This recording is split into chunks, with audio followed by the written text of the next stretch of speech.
इस दफ़ा एक ख़ास जोशो खरोश इस एतबार से है कि हालिया तारीख में पहली मरतबा हुआ कि 2 साल हज उस अंदाज से नहीं हो पाया जिस तरह होता था। इसलिए इस दफ़ा जो हजाज आए हैं एक और यहाँ के जो मकामी अफराद भी हैं उनमें ख़ास कैफियत है, वो बहुत ज़्यादा मनाजिर को मिस कर रहे थे। अगरचे इस दफ़ा भी तादाद मामूल से तो कम है।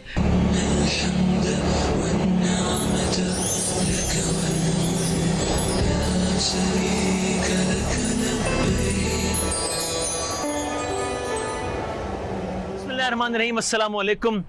हज नशरियात में, और मैं तो कहूँगा कि बहुत ही मेरे लिए खुसूसी हज नशरियात में आप सबको खुश आमदीद कहते हैं। जब हम इस हज नशरियात का हिस्सा जो कि आप देखेंगे, बेशतर नशरियात ज़ाहिर है जो हमारे रिकॉर्डेड सेगमेंट्स उन पर मुश्तमिल है, आप देखेंगे।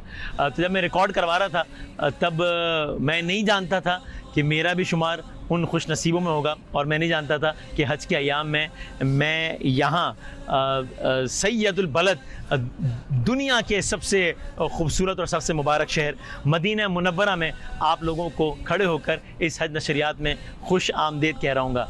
सरकार दो आलम सल्लल्लाहु अलैहि वसल्लम के रोज़े के साए में, गुंबद खजरा के साए में, सब्ज़ गुंबद के पास खड़े मैं वसीम बादामी आपको इस हज नशरियात में खुश आमदीद कहता हूँ। आप सब लोग हमारी दुआओं में अल्हम्दुलिल्लाह और इंशाअल्लाह, और आप सबसे गुजारिश है कि मुझे अपनी दुआओं में याद रखिएगा।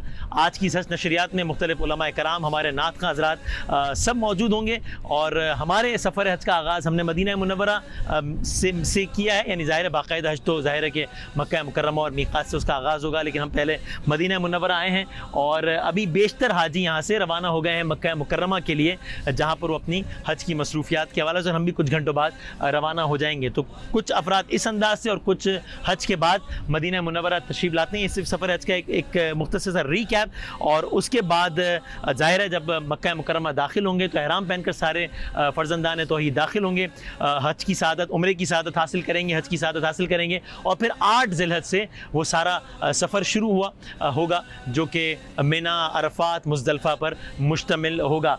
इस दफ़ा एक ख़ास जोशो खरोश इस एतबार से है कि हालिया तारीख में पहली मरतबा हुआ कि 2 साल हज उस अंदाज से नहीं हो पाया जिस तरह होता था। इसलिए इस दफ़ा जो हजाज आए हैं एक और यहाँ के जो मकामी अफराद भी हैं उनमें ख़ास कैफियत है, वो बहुत ज़्यादा मनाजिर को मिस कर रहे थे। अगरचे इस दफ़ा भी तादाद मामूल से तो कम है, मामूल से तकरीबन 40% है, डिफरेंट रिस्ट्रिक्शंस हैं कोरोना के असरात की वजह से, लेकिन बहरहाल पिछले 2 सालों के मुकाबले में ये बहुत बड़े पैमाने पर ये हज ऑपरेशन इस दफ़ा हो रहे हैं। तो यहाँ से हम अपनी हज नशरियात का बाकायदा आगाज़ करते हैं। अभी आप चलेंगे कराची स्टूडियोज़, जहाँ हमने इसका इब्तिदाई सा रिकॉर्ड किया, जहाँ जनाब कारी वही ज़फ़र कासमी साहब तिलावत कलाम पाक से आगाज़ करेंगे। आप सब हमारी दुआओं में हैं मदीना मुनव्वरा से, और इंशाअल्लाह फिर आगे भी, और आप सबसे गुजारिश है कि हमें अपनी दुआओं में याद रखिएगा। हज नशरियात का बाकायदा आगाज़ जनाब कारी वही ज़फ़र कासमी साहब करेंगे।